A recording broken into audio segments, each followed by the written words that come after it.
Assalamualaikum warahmatullahi wabarakatuh. Alhamdulillahi rabbil alamin wal aqibatu lil muttaqin wala udwana illa 'alal zalimin. Asyhadu an la ilaha illallah wa asyhadu anna Muhammadan 'abduhu wa rasuluh. Rabbi shrah li sadri wa yassir li amri wahlul 'uqdatam min lisani yafqahu qawli. Rabbi yassir wa la tu'assir wa la haula wa la quwwata illa billahil aliyyil azim. Alhamdulillah, sidang penonton yang dirahmati Allah, saya melahirkan syukur kehadrat Allah Subhanahu Wa Taala di atas inisiatif Masjid Sultan Idris Shah Kedua, Masjid Negeri Perak Darul Ridwan, untuk mengadakan sesi kuliah secara online bagi manfaat kepada semua umat Islam yang berada dalam tempoh PKPB di seluruh Malaysia, insya-Allah. Sidang penonton sekalian, insya-Allah pada siri ini izinkan saya untuk sama-sama kita membincangkan satu topik yang agak penting bagi kita semua, dengan kita mendasarkan perbahasan kita kepada dalil-dalil yang terdapat di dalam Al-Quranul Karim. InsyaAllah pada kali ini kita akan membincangkan satu tajuk khas berkenaan dengan sifat merendah diri. Sidang penonton sekalian, merendah diri adalah satu sifat tawaduk yang terpuji yang dituntut dalam agama Islam. Allah Subhanahu Wa Taala telah menyatakan secara khas di antara sifat-sifat yang disebut sebagai sifat ibadur rahman, sifat hamba Allah yang maha penyayang, yang Allah Ta'ala sebut khas di dalam Al-Quran, khususnya bermula daripada ayat yang ke-63 sehinggalah ayat yang ke-77 surah Al-Furqan. Di dalam ayat 63, Allah Subhanahu Wa Taala menyatakan, wa ibadur rahmanil ladzina yamshuna 'alal ardi hauna wa idza khatabahumul jahiluna qalu salama. Kita akan ambil ayat yang pertama, bahagian yang pertama pada ayat 63, yang insya-Allah akan membincangkan secara detail kenapa Allah Ta'ala menyebut di dalam ayat 63 sehinggalah ayat 77 surah Al-Furqan ini sifat-sifat yang dikira oleh ulama-ulama kita, ahli-ahli tafsir kita, berjumlah 12 sifat, yang insya-Allah pada kali ini kita akan membincangkan satu sifat khusus ibadur rahman, iaitu merendah diri. Sidang penonton sekalian, yang disebut sebagai ibadur rahman pada ayat 63, wa ibadur rahman, ialah mereka tergolong daripada orang yang menyerahkan diri hanya kepada Allah Subhanahu Wa Taala. Ibadur rahman, kalau kita tengok di pada kalimah ibadur rahman, kita akan dapat lihat perkataan ar-rahman, dan sebelumnya lafaz ataupun istilah ibadah. Ibad ini adalah jamak daripada perkataan abdun. Jadi ibad dalam bentuk hamba-hamba, dalam bentuk yang jamak, ramai, lebih daripada 2 orang. Jadi ibadur rahman disifatkan kepada zat Allah Subhanahu Wa Taala yang maha suci, yang ada dalam ayat ini Ar-Rahman, Ibadur Rahman. Ibadur Rahman membawa maksud bahawa mereka ialah hamba yang layak mendapat rahmat Allah Subhanahu wa taala. Mereka sentiasa berada dalam lingkungan rahmat. Rahmat Allah Ta'ala melindungi mereka dari semua arah. Maka daripada ta'rifan ini, kita akan dapat satu natijah, iaitu ada sebilangan daripada kalangan umat manusia yang Allah Ta'ala telah menurunkan rahmat, memberikan rahmat, mendatangkan rahmat kepada golongan-golongan yang bertuah ini daripada segenap arah. Maka kita akan lihat apakah keistimewaan kepada hamba-hamba Allah Ta'ala ini, yang khususnya ayat yang sedang kita bincangkan, wa ibadur rahman allazina yamshuna 'alal ardi hauna. Hamba Ar-Rahman iaitu mereka yang berjalan di atas muka bumi ini dengan penuh kerendahan hati mereka. Ibadur Rahman membawa maksud juga bahawa hamba-hamba Allah ataupun manusia ini ialah golongan yang layak untuk mendapat rahmat daripada Allah Subhanahu wa taala. Sudah tentu diri mereka, sifat-sifat mereka, perbuatan mereka, bahkan perkataan-perkataan mereka, apa jua yang keluar daripada mulut dan tingkah laku mereka disaluti dengan rahmat Allah Subhanahu wa taala. Kita akan lihat sifat Ar-Rahman itu, sifat Ar-Rahman yang ada pada Allah Taala itu akan diberi kepada mereka. Dan kita akan lihat pancaran Ar-Rahman yang keluar daripada diri mereka menyejukkan, menenangkan hati manusia-manusia yang lain. Maka itu kita akan dapat lihat daripada perbahasan-perbahasan yang insya-Allah kita akan nyatakan selepas daripada ini. Dan penonton yang dirahmati Allah Ta'ala, jika manusia yang tidak tahu siapakah Ar-Rahman itu, mereka perlu mengetahui dan menyedari kekuasaan dan memenuhi hak-hak Allah Subhanahu wa taala. Maknanya jika manusia tak dapat nak mengetahui sifat Ar-Rahman yang ada pada Allah Subhanahu wa taala, sudah semestinya manusia itu perlu mengetahui dan menyedari kekuasaan dan memenuhi hak-hak Allah Subhanahu wa taala. Jadi tidak ada cara yang lain untuk kita meraih ibadur Rahman itu ialah dengan kita memenuhi hak-hak Allah Subhanahu wa taala dengan maksud kita melaksanakan, melangsaikan, melakukan apa jua hak-hak Allah Subhanahu wa taala yang dibebankan ke atas setiap umat manusia. Ibadur Rahman, mereka ini sifatnya jujur, memuliakan agama kerana Allah Subhanahu wa taala, dan Allah memuliakan agamanya bagi mereka. Jadi kita dapat lihat di sini betapa tingginya komitmen, betapa tingginya perhatian, betapa tingginya kepentingan ibadur Rahman ini untuk melaksanakan segala tuntutan hak-hak Allah Subhanahu wa taala dengan cara antaranya memuliakan agama kerana Allah Subhanahu wa taala.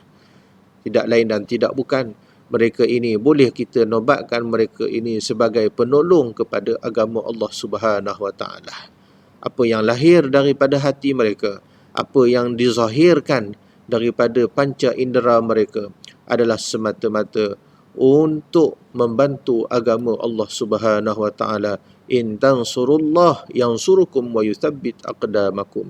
Jika sekiranya kamu menolong agama Allah taala, kamu menolong Allah taala dengan maknanya melaksanakan segala tuntutan Allah taala, dengan makna melakukan perintah amar ma'ruf, dan yang keduanya mencegah perkara-perkara dosa dan juga maksiat, maka mereka ini dimasukkan dalam golongan manusia-manusia yang membantu menolong agama Allah Subhanahu wa taala maka sudah semestinya Allah Ta'ala akan memberi kemuliaan, penghormatan kepada mereka. Man kana yuridul izzah fa innal izzata lillahi jami'a. Maka jika sesiapa yang inginkan kemuliaan, maka sesungguhnya kemuliaan keseluruhannya ada pada sisi Allah Subhanahu wa Ta'ala. Maka tuntutlah kemuliaan yang ada pada Allah Ta'ala dengan melaksanakan segala perintah-perintah Allah Ta'ala dalam masa yang sama, meninggalkan segala tegahan, meninggalkan segala maksiat yang boleh mengundang kemurkaan daripada Allah Ta'ala. Dalam ayat 63 surah Al-Furqan ini, Allah Ta'ala menyatakan kepada kita dua sifat ibadur Rahman. Iaitu yang pertama, merendahkan diri, iaitu alladzina yamshuna 'alal ardi hauna. Iaitu yang kita akan bahaskan. Dan yang kedua, wa idza khatabahumul jahiluna qalu salama. Apabila mereka berkata-kata dengan orang yang jahil, kata-kata mereka adalah kata-kata yang penuh dengan kesejahteraan, menyejukkan mata, menenangkan hati bagi orang-orang yang tidak mengetahui.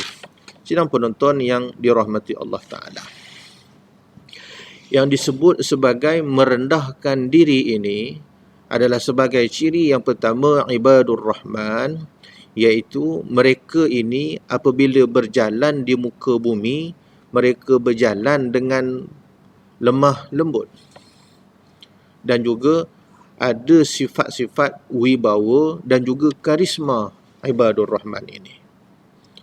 Mereka tidak sombong, bahkan bongkak. Mereka tidak sesekali menyombongkan diri, yang terdapat dalil-dalil daripada Al-Quran, terdapat dalil-dalil daripada hadis Nabi sallallahu alaihi wasallam berkenaan dengan celaan manusia yang bersifat sombong dan juga bongkak. Mereka tidak berjalan dengan penuh angkuh, seolah-olah mereka berkata, wahai tanah, bertenanglah kerana aku lebih tinggi daripadamu. Jadi yang ibadur Rahman tidak ada terdetik dalam hati mereka, tidak pernah terlintas dalam fikiran mereka perasaan lebih tinggi daripada makhluk-makhluk yang lain. Bahkan tanah yang mereka pijak, mereka tidak menganggap bahawa tanah itu berada di tapak kaki mereka, dengan menganggap bahawa mereka lebih mulia daripada tanah. Allah Subhanahu wa Ta'ala umpamanya, tuan-tuan yang dirahmati Allah Ta'ala, dalam surah Al-Isra, Allah Ta'ala menyatakan dalam ayat yang ke-37, wala tusa'ir khaddaka lin janganlah, wala tamshi fil ardi maraha, janganlah kamu berjalan di muka bumi dengan berlagak sombong. Innaka lan takhliqal ard wa lan tablighal jibala tula. Kerana sesungguhnya kamu tidak akan dapat menembusi bumi, dan kamu juga tidak akan dapat menyamai setinggi-tinggi gunung. Kita tidak mampu untuk menembusi bumi, sekalipun kita memanjangkan kaki kita. Kita juga tidak mampu untuk menyamai ketinggian gunung, sekalipun kita mampu menjulurkan leher ataupun mendongakkan kepala kita ke langit. Tetapi berjalanlah secara tawadhu' atau merendahkan diri, supaya Allah Subhanahu wa Ta'ala dan manusia yang lain mencintaimu dengan kerendahan hati yang ada pada dirimu. Allah tidak menyukai orang yang sombong dan berbangga diri. Kita lihat antara nasihat-nasihat Luqmanul Hakim kepada anaknya, dan janganlah kamu memalingkan mukamu kerana memandang rendah kepada manusia. Janganlah kamu berjalan di muka bumi dengan berlagak sombong. Sesungguhnya Allah tidak suka kepada orang yang sombong, lagi berbangga diri. Dan sederhanakanlah langkahmu semasa berjalan. Juga rendahkanlah suaramu semasa berkata-kata. Sesungguhnya seburuk-buruk suara adalah suara keldai. Inilah yang kita dapat saksikan di dalam Al-Quran bila mana kita rujuk surah Luqman ayat yang ke-19. Allah Ta'ala mengumpamakan orang yang berlagak sombong itu sama ada suaranya ketika mana dia berkata bahawa seburuk-buruk suara adalah suara keldai. Kita juga, tuan-tuan yang dirahmati Allah Ta'ala, kita dilarang untuk memalingkan muka semasa kita bercakap-cakap dengan manusia yang lain. Kita juga diminta untuk tidak memalingkan muka jika orang lain sedang bercakap dengan kita. Hendaklah kita memandang wajah mereka dengan penuh senyuman. Berjalan di muka bumi dengan sombong bererti menunjukkan sifat sombong dalam tingkah laku. Sementara sifat berbangga diri termasuklah berbangga dengan keturunan yang kita ada. Kita menyadari bahawa ibu ayah kita, datuk nenek kita, saudara-saudari kita yang ada limpahan kurniaan yang Allah Ta'ala berikan kepada mereka melebihi daripada manusia yang lain. Maka oleh itu, kita tidak boleh berbangga diri dengan kita beranggapan bahawa kita ini lebih keturunan kita daripada manusia yang lain. Berjalan dengan rendah hati bukanlah bermakna kita berjalan dengan cara membungkukkan diri seperti orang yang sedang sakit. Nabi SAW dan para sahabat tidak pernah dilihat berjalan sedemikian rupa. Daripada Ali bin Abi Talib menyatakan tentang sifat-sifat Nabi Muhammad SAW, iaitu Nabi Muhammad ketika mana berjalan, badan baginda bergerak-gerak seperti sedang meniti jalan menurun, seumpama turun daripada bukit. Ini adalah cara berjalan orang yang penuh semangat dan keberanian. Maknanya di sini, bila kita umpamanya kita menurun kawasan yang lebih rendah daripada kedudukan yang kita ada sekarang, kita akan mempercepatkan jalan kita. Maka itulah yang dilakukan oleh Nabi SAW, yang diri baginda sentiasa bersemangat dan berani menunjukkan kepada manusia-manusia yang lain bahawa yang ditanggungnya, yang menjadi bebanan tanggungjawab Nabi SAW adalah memberi semangat, memberi kata perangsang, memberi keberanian kepada Nabi SAW.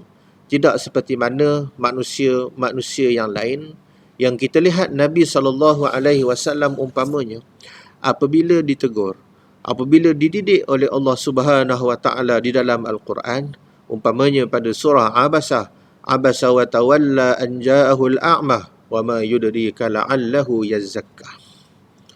Kita lihat di sini Allah Ta'ala telah menegur perbuatan Nabi SAW yang bertindak memasamkan muka, memalingkan wajah baginda daripada disapa, daripada ditegur oleh seorang sahabat yang ingin membina nasihat dan juga pendidikan agama kepada baginda Nabi SAW, sedangkan Nabi pada ketika itu bersama-sama dengan pembesar-pembesar Mekah.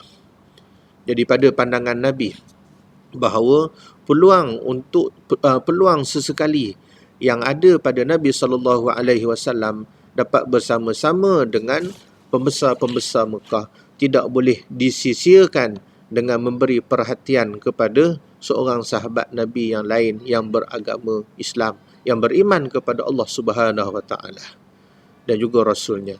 Tetapi cara ataupun kita kata keadaan yang dibawa oleh baginda Nabi SAW itu adalah kerana mengikut pandangan Nabi, itu adalah Nabi mencari keutamaan, ataupun Nabi SAW melihat bahawa yang lebih aula, yang lebih utama pada ketika itu adalah berdakwah kepada pembesar-pembesar Mekah yang sangat sukar untuk mendekati golongan ini. Jadi masa itulah yang digunakan oleh Nabi SAW sebaik-baiknya. Maka pandangan Nabi itulah yang paling mustahak, itulah yang paling utama.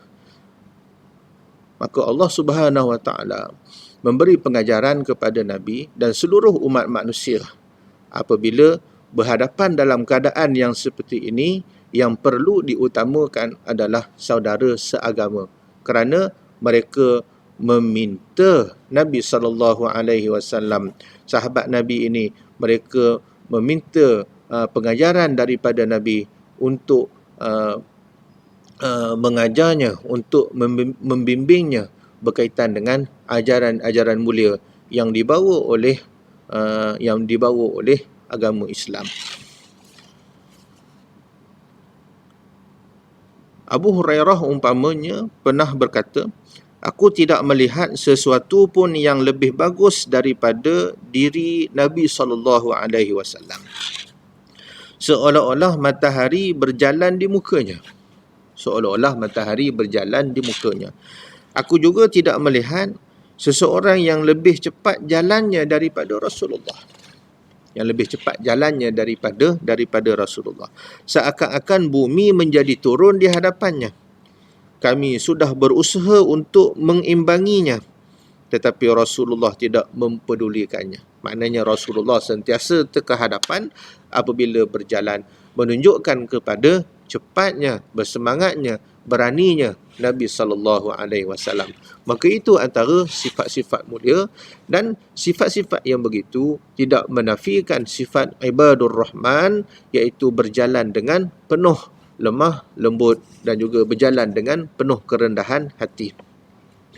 Nabi SAW dalam keadaan kehidupan baginda Nabi tidak berjalan seperti orang yang dalam kesakitan ataupun lambat. Berjalan dengan cepat bukanlah bererti cara berjalan yang boleh menghilangkan kewibawaan.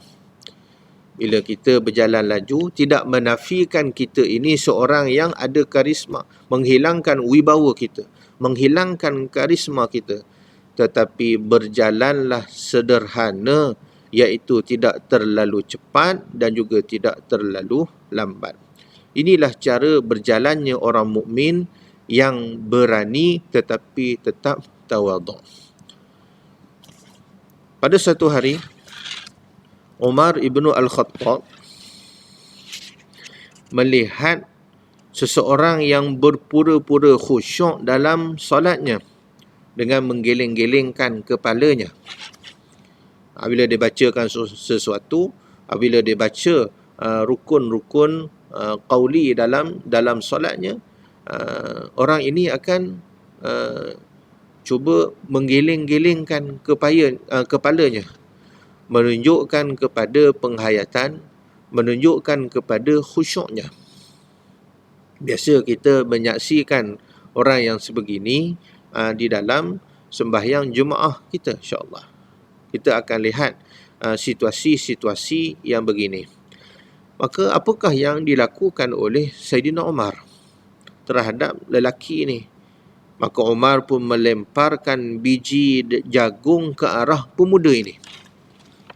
Umar melemparkan biji jagung ke arah pemuda ini. Maknanya Umar pada ketika ini dia tidak solat. Kemungkinan dia memerhatikan tingkah laku lelaki yang agak pelik ini. Ya. Maka Umar berkata, kamu ini ada masalah ke? Kamu ini ada masalah ke, wahai lelaki? tegakkanlah kepalamu. Tegakkanlah kepalamu. Tegak kepala kita masa kita menunaikan solat. Dalam masa yang sama, kita mengarahkan mata kita tunduk ke tempat sujud kita. Janganlah kamu menjadikan agama kami mati. Ini kata Sayyidina Umar. Sehingga Allah mematikan kamu. Sehingga Allah boleh mematikan kamu dengan sebab kamu mematikan agama kami ini. Sesungguhnya rasa khusyuk, kata Sayyidina Umar, ada dalam hati. Rasa khusyuk itu ada dalam hati kita. Bukannya pada leher kita. Sidang penonton yang dirahmati Allah Subhanahu Wa Taala. Jadi khusyuk, merendah diri itu letaknya pada hati. Bukannya pada anggota-anggota kita yang tertentu.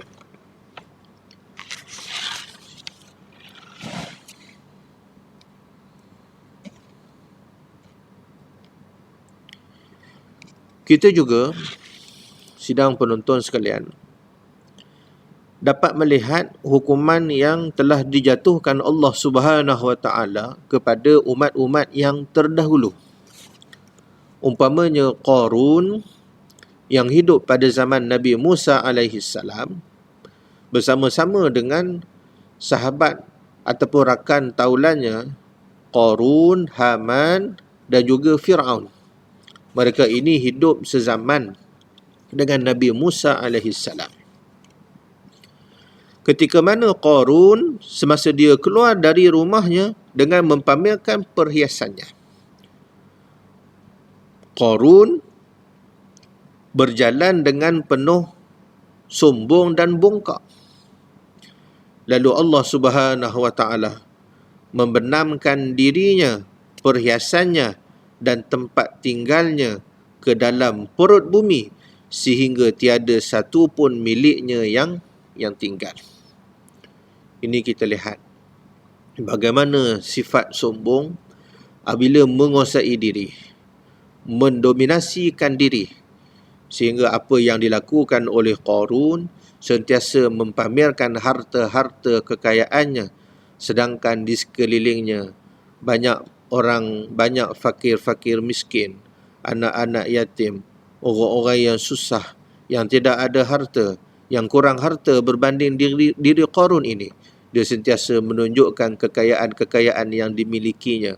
Maka kita lihat apakah nasib, apakah akibat yang dilakukan oleh Allah Subhanahu Wa Taala untuk memberi pengajaran kepada umat manusia, bila mana dalam diri manusia itu ada sifat sombong, ada sikap takabur dalam dirinya. Akhirnya Allah Taala tenggelamkan Qarun ini bersama-sama dengan harta-harta yang dimilikinya, sehingga tidak ada satu pun yang ditinggalkan di atas muka bumi ini. Untuk itu, apakah kita perlu bersikap sombong dan juga takabur ini? Yang kita lihat betapa buruknya orang-orang yang memiliki sikap sombong dan juga takabur ini, betapa dahsyatnya azab Allah Subhanahu Wa Taala yang dikenakan kepada manusia-manusia yang sombong takabur ini. Untuk itu, apabila kita berasa, adakah kita pula berasa diri kita lebih hebat daripada manusia yang lain? Kita ada harta lebih daripada orang yang lain. Umpamanya dalam kehidupan kita sekeluarga, kita ada adik-beradik kita. Ada yang lebih lagi daripada kita. Ada yang kita lebih lagi daripada adik, abang ataupun kakak kita. Ada yang kurang berbanding dengan diri adik-beradik kita. Maka itu senario-senario ataupun fenomena-fenomena yang berlaku di sekeliling kita. Umpamanya, marilah sama-sama kita bermuhasabah diri kita. Adakah kita ini memiliki sikap takabur, sikap sombong yang menafikan kita ini untuk melayakkan kita mendapat gelaran ibadur rahman alladzina yamshuna 'alal ardi hauna. Mereka yang berjalan di atas muka bumi ini dengan penuh kerendahan hati mereka. Imam Al-Ghazali mengatakan kita akan melihat ayah kita. Kita akan melihat ayah kita, iaitu asalnya daripada mana? Asalnya daripada setitis air mani yang hina. Itu asal kita. Dan datuk kita pula, kita akan tahu datuk kita pula ialah daripada tanah. Kita lihat Adam alaihissalam, Allah Ta'ala jadikan Adam itu dalam 4 peringkat, antaranya dijadikan daripada tanah hamaim masnun. Salsalim min hamaim masnun. Tanah, lihat, yang berair. Itu tanah liat. Kita dijadikan, bapa kita ataupun datuk kita Adam alaihissalam dijadikan daripada tanah liat, daripada tanah. Maka asal usul kita daripada keadaan yang tidak ada apa-apa, daripada keadaan kita ini tidak disebut, tidak tahu apa nama kita, sebagaimana yang direkodkan oleh Allah Subhanahu wa taala di dalam surah Al-Insan. Hal ata 'alal insan hinun minad dahri lam yakun syai'an madhkura. Lam yakun syai'an madhkura. Sesuatu yang tidak pernah disebut sebelum ada kita. Kita lahir tahun, umpamanya kita lahir tahun 70. 1 hari bulan 1 tahun 70. Ataupun 1 bulan 1 tahun 80. Sebelum tarikh kita dilahirkan, di mana kita? Tak ada. Tak ada nama kita pun sebelum itu. Di mana jasad kita? Tak ada. Walaupun pada peringkat bayi, tak ada kita. Adakah kita ini berada di alam rahim ibu kita? Yang ibu kita barangkali belum lagi mengandung kita ataupun belum lagi berkahwin dengan bapa kita. Maknanya kita, sebelum adanya kita ini tidak diketahui dengan tidak bernamanya kita.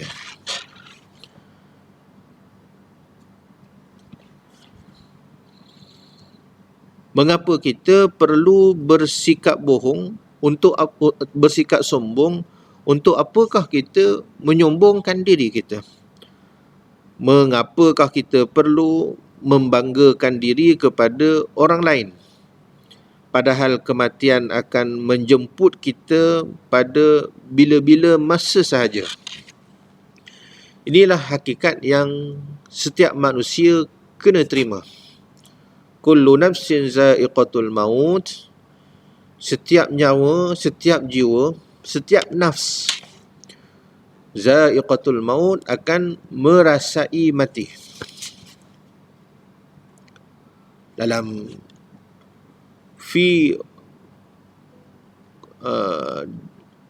walaupun dalam keadaan bagaimana sekalipun, di dalam tembok yang kukuh, di dalam bangunan yang kedap bunyi, kedap udara dan sebagainya, kita berselindung di situ, maka kita tidak akan dapat menghalang malaikat untuk mencabut nyawa manusia.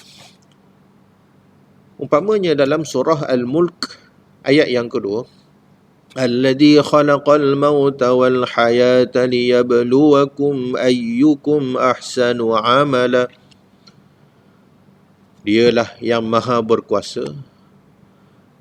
Khalaqal maut, alladzi khalaqal maut, alladzi khalaqal mauta wal hayat.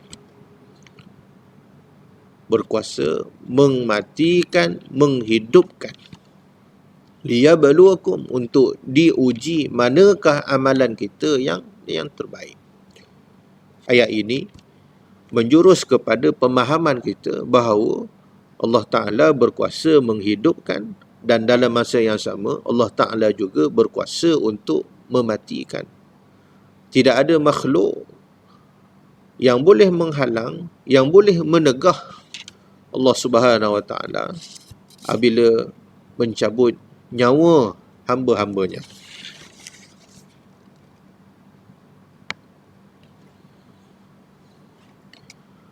usahlah berjalan secara mendongak ke muka bumi.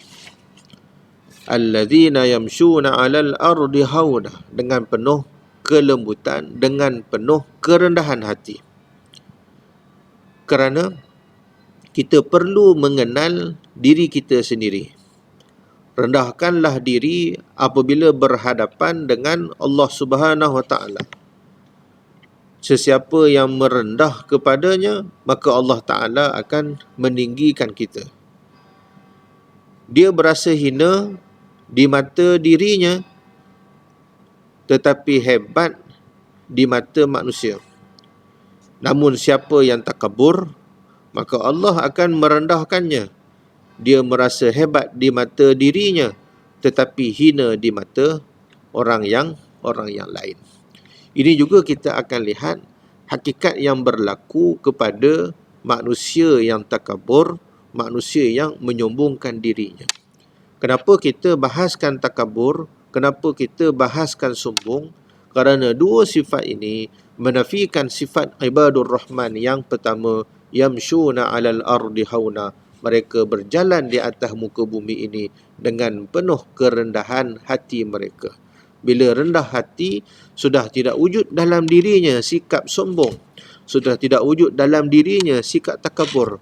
Kerana dia melihat selain daripada dirinya adalah hebat, adalah maha berkuasa. Itulah sifat-sifat ataupun kita kata fenomena-fenomena yang ada pada Allah Subhanahu Wa Taala, yang makhluk melihat segala ketinggian, segala kesempurnaan, segala kita kata kamalat kesempurnaan,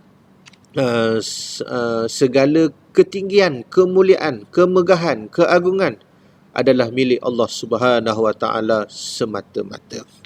Nabi SAW adalah manusia yang paling merendahkan diri.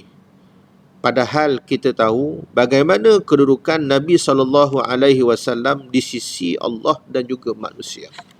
Ini kita lihat peribadi Nabi, kesempurnaan Nabi, keistimewaan Nabi yang ada pada diri Nabi SAW.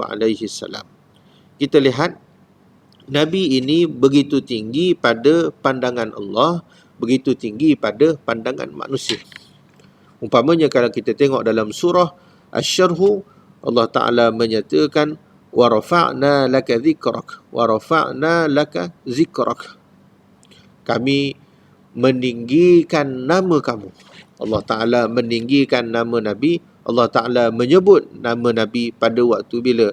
Pada mana kita melafazkan azan, pada mana kita mengucapkan dua kalimah syahadah, ketika mana kita baca dalam tahiyat. Maka di situ kita lihat Allah Subhanahu Wa Taala selepas sebut Allah, maka disebut Nabi Muhammad sallallahu alaihi wasallam. Kita lihat di sini betapa mulianya, betapa tingginya, betapa kita kata Allah Subhanahu Wa Taala memberi kemuliaan, keistimewaan kepada Nabi sallallahu alaihi wasallam. Tetapi apa yang terjadi kepada diri Nabi sallallahu alaihi wasallam, kita lihat Nabi lebih suka berjalan di belakang para sahabat dan keadaannya sama seperti mereka. Yang tadi kita kata Nabi bila berjalan, sahabat-sahabat nak kejar susah, payah, sebab jalan Nabi itu begitu pantas. Dalam keadaan ini, sifat Nabi yang ini, apabila Nabi berjalan dengan sahabat, Nabi akan beriringan ataupun belakang daripada sahabat Nabi SAW. Ataupun sama kedudukannya dengan para sahabat. Apabila Nabi duduk bersama-sama dengan sahabat, tidak ada suatu pun yang membezakannya dengan mereka. Tidak ada suatu pun yang membezakan Nabi dengan para sahabat. Semasa ada orang asing datang, orang itu terpinga-pinga. Ada orang yang pertama kali nak berjumpa dengan Nabi SAW, dia dalam keadaan terpinga-pinga.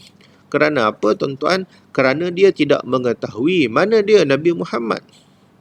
Ini kerana Nabi SAW berada bersama-sama dengan para sahabat, sehingga dia bertanya, manakah satunya yang bernama Muhammad? Antara kamu yang manakah menjadi cucu Abdul Muttalib? Orang tak pernah tengok Nabi, orang lihat Nabi sama sahaja dengan para sahabat.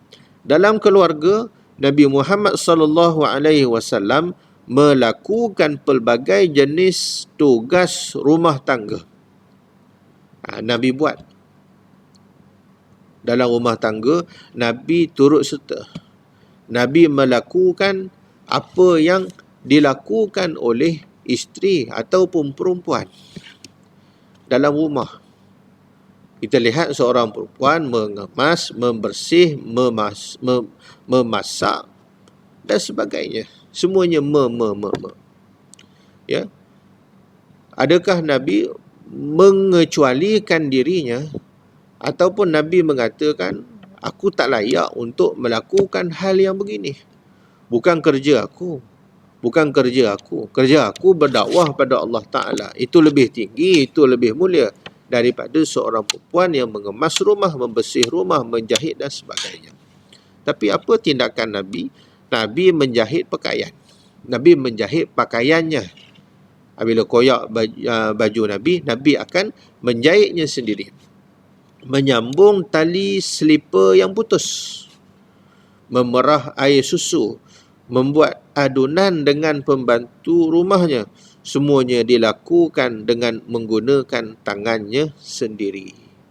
Ini kita lihat kepribadian Nabi SAW membantu tugasan rumah bagi meringankan isi rumah, bagi meringankan isteri, bagi meringankan pembantu Nabi SAW. Kita lihat, itulah sifat mulia. Itulah kesempurnaan sifat yang ada pada junjungan besar Nabi kita Muhammad sallallahu alaihi wasallam apabila berhadapan dengan satu-satu situasi, apabila berhadapan dengan satu-satu suasana, Nabi akan bersifat-sifat Nabi yang dominannya, yang kita nampak secara zahir batinnya adalah menunjukkan kerendahan diri ataupun hati Nabi sallallahu alaihi wasallam, kerana Nabi mengetahui bahawa zat Allah, sifat Allah, perbuatan Allah Subhanahu wa taala adalah melebihi segala-galanya. Jadi Nabi menyedari, Nabi menginsafi bahawa Nabi juga adalah seorang manusia biasa. Cuma Nabi dimuliakan, Nabi diangkat menjadi Rasul, Nabi diangkat untuk memimpin umat manusia. Maka kita lihat betapa agungnya, betapa cemerlangnya peribadi yang dibawa oleh Nabi SAW yang menjadi qudwah. Laqad kana lakum fi Rasulillahi uswatun hasanah adalah sesungguhnya diri ataupun budi pekerti Nabi SAW adalah contoh ikutan, ataupun dalam ayat yang lain qudwatun hasanah adalah contoh ikutan yang terbaik untuk dijadikan sebagai panduan pedoman kepada umat manusia seluruh alam ini.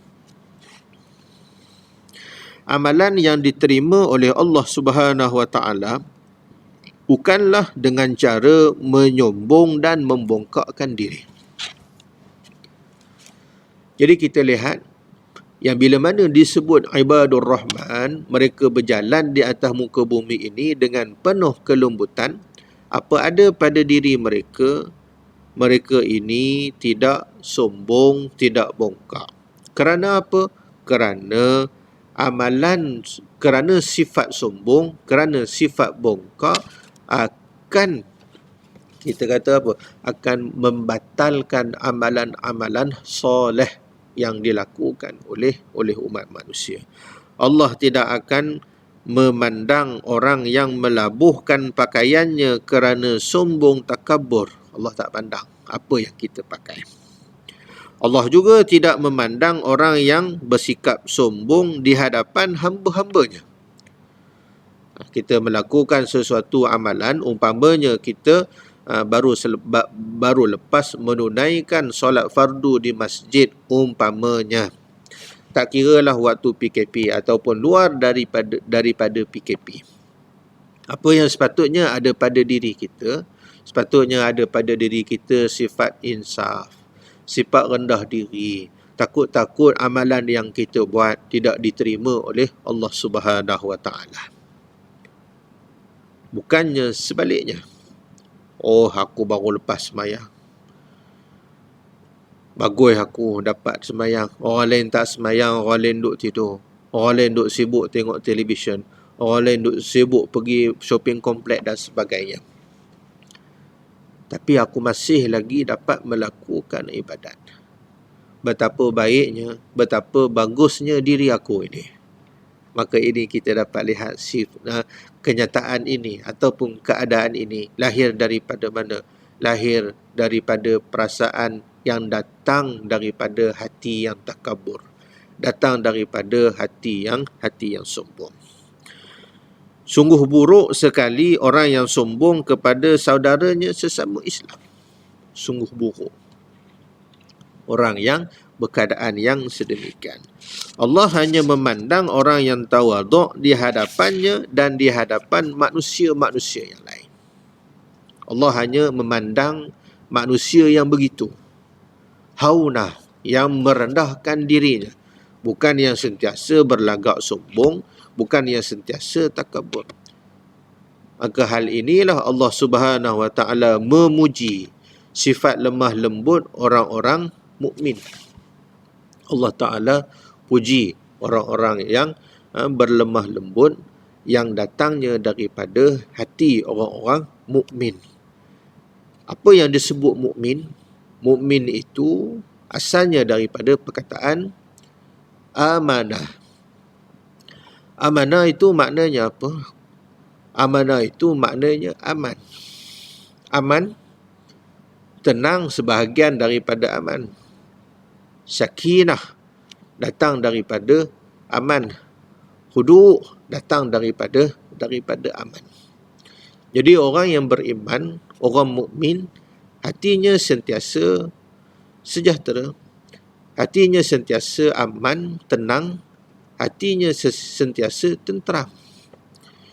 Bila aman, bila tenteram, bila sakinah, bila hudu' ada dalam diri, maka ia akan melimpahkan, ia akan menatijahkan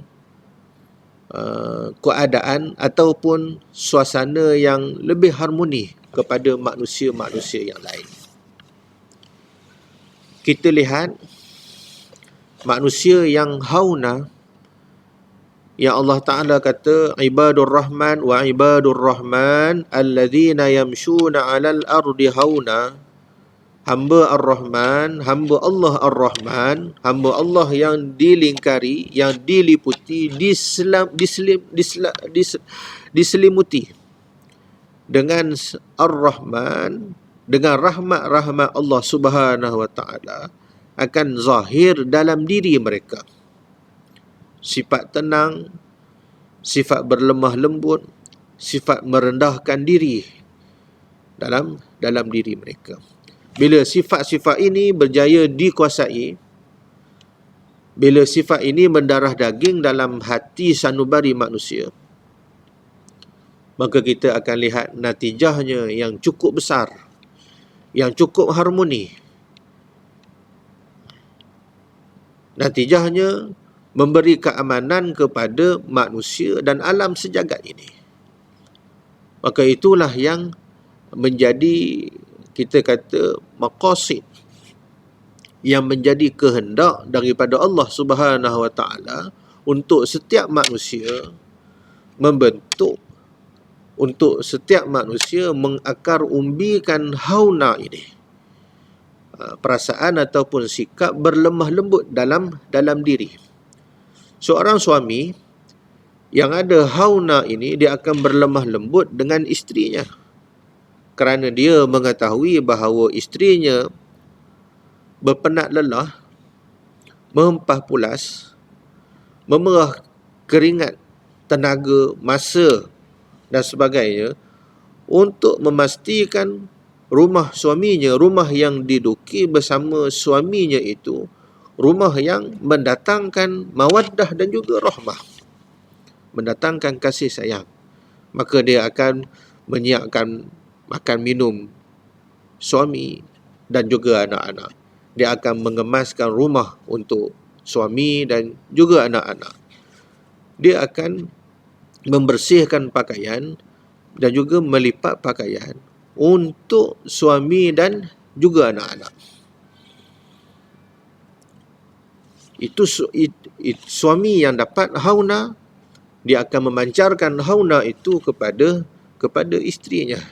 Maka rumah akan jadi rumah yang sakinah, rumah yang sejahtera, rumah yang aman, yang tidak ada porak-peranda, yang tidak ada masalah dalam rumah tangga.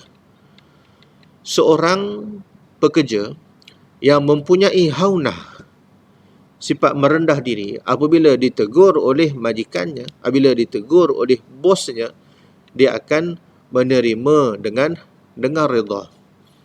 Berbanding seorang pekerja yang tidak ada sikap haunah, sentiasa takabur, sentiasa sombong, sentiasa rasa dirinya sentiasa betul, maka apa akan jadi? Dia akan jadi seorang yang memberontak, dan dia akan mempengaruhi rakan-rakan sekerja yang lain. Itulah suasana yang kita lihat yang boleh memecahkan, yang boleh merumitkan suasana kondisif yang ada dalam sesebuah organisasi ataupun sesebuah jabatan. Sebagai ketua ataupun sebagai majikan dalam pejabat, dalam syarikat kita, ketua mestilah memiliki sikap hauna. Maka sikap hauna merendahkan diri, dia akan berlapang dada apabila ada teguran, apabila ada cadangan, walaupun cadangan itu datangnya daripada seorang pemungut sampah ataupun pembersih bangunan, cleaner, maka dia akan terima dengan penuh kerendahan hatinya. Bandingkan seorang ketua yang tidak ada sikap ataupun sifat hauna ini, maka dia akan berlaku kasar. Sikapnya dalam mentadbir, sikapnya bosi, semuanya kena akur, semuanya kena menerima apa jua arahan yang diberikan kepadanya. Maka apa akan jadi kepada anak buah? Apa akan jadi dalam sebuah syarikat bila mana seorang ketua memiliki sikap kasar, sikap kita kata sombong, sikap takabur dan juga berkeras hati ini ataupun keras kepala ini? Syarikat tersebut tidak akan mengeluarkan produk-produk, tidak akan menghasilkan perkhidmatan-perkhidmatan yang baik, yang bermutu untuk manfaat manusia-manusia yang lain. Maka kita akan lihat betapa hebatnya manusia yang ada sifat hauna ini, dan juga betapa parahnya, betapa negatif kesannya apabila manusia memiliki sikap takabur, sombong diri, takabur dan juga sebagainya. Sikap mementingkan diri sendiri juga akan terbit apabila manusia itu sombong, mengakar dalam diri seseorang manusia itu. Jadi, sidang pendengar yang dirahmati Allah Subhanahu Wa Taala, sebagai kesimpulannya, berdasarkan kepada ayat 63 surah Al-Furqan yang kita telah bincangkan tadi, surah yang ke-25, ayat 63, wa ibadur rahmanil ladzina yamshuna 'alal ardi hauna wa idza khatabahumul jahiluna qalu salama. Ya, maka kita dapat simpulkan yang pertamanya, berbahagialah, bermanfaatlah manusia yang ada dalam dirinya sifat hauna. Apakah sifat hauna? Sifat merendahkan diri. Merendah diri bukan maknanya kita tidak produktif. Merendah diri bukan bermaknanya kita menunjukkan kita seolah-olah sakit. Merendah diri bukan bermaknanya kita lambat. Merendah diri bukan bermaknanya kita di bawah manusia, berada di bawah manusia-manusia yang lain. Tetapi merendah diri itu adalah dengan maksud hatinya sentiasa merendahkan diri. Merendah diri dengan apa? Merendah diri dengan kehebatan, kekuasaan, keagungan Allah Subhanahu wa taala. Apa yang ada di sekeliling kita adalah bekas ataupun hasil af'alullah, perbuatan Allah taala. Maka sudah semestinya ianya datang daripada qada dan juga takdir Allah Subhanahu wa taala, yang merupakan di antara salah satu rukun iman kita, percaya kepada takdir, percaya kepada qada dan juga percaya kepada qada dan juga qadar. Apa yang berlaku, kata Ibnu Athaillah As-Sakandari, setiap saat, setiap detik akan berlaku takdir Allah Ta'ala di atas muka bumi. Jadi bila ada hauna dalam diri kita, kita akan redha, kita akan menerima takdir sama ada takdir itu takdir yang baik ataupun takdir yang buruk. Dan begitulah juga sebaliknya, bila mana manusia yang tidak ada sifat hauna, sifat merendah diri, sifat tawadhu, apa akan jadi? Jadilah manusia itu seorang yang sombong, seorang yang takabur. Bayangkan seorang yang takabur itu adalah majikan kita, adalah ketua kita ataupun supervisor kita. Apa jadi pada kita sebagai anak buah? Seorang rakan kerja, rakan sekerja kita, dalam dirinya ada sikap takabur, ada sifat sombong diri. Kita tegur sahaja, kita beri nasihat sahaja, adakah dia akan terima nasihat kita? Sebagai seorang isteri, suaminya ada sifat haunah, merendah diri, maka apa akan hasilnya dapat pada isteri? Isterinya akan rasa aman, akan rasa selesa dengan suaminya, kerana suaminya juga membantu urusan-urusan kerja di rumah. Bayangkan suami, isterinya tidak ada haunah, sombong. Isterinya seorang yang sombong, takabur. Apa akan jadi dalam rumah tangga? Apa akan jadi pada rumah tangga? Wujudlah suasana-suasana yang tidak aman, suasana-suasana yang menggugat kestabilan dalam rumah tangga. Begitulah juga dalam masyarakat secara umumnya. Maka sebagai kesimpulan kita, marilah sama-sama tuan-tuan, puan-puan, sidang penonton yang dirahmati Allah Subhanahu wa taala.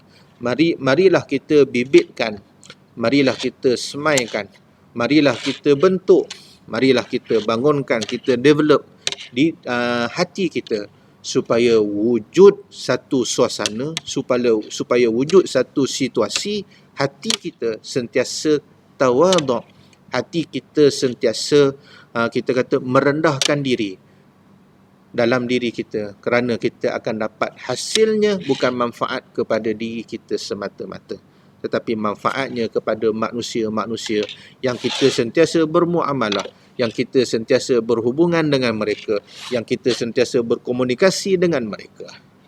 Jadi sidang penonton yang dirahmati Allah Subhanahu wa taala, mudah-mudahan ada manfaatnya ke atas kita semua.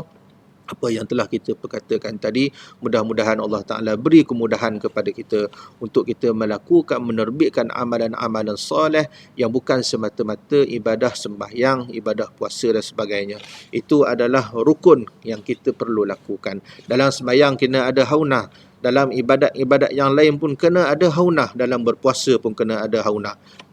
Dalam kita mengabdikan diri pada Allah Subhanahu Wa Taala, bila mana perasaan haunah ini berada dalam diri kita, maka natijahnya amalan kita itu akan diterima oleh Allah Subhanahu Wa Taala. Kerana riak, kerana takabur itu datang apabila dalam diri kita tidak ada perasaan haunah yang sepatutnya. Mudah-mudahan ada kebaikan ke atas kita semua. Aqulu qawli hadza wa astaghfirullahal azim li wa lakum. Wabillahi taufiq wal hidayah. Assalamualaikum warahmatullahi wabarakatuh.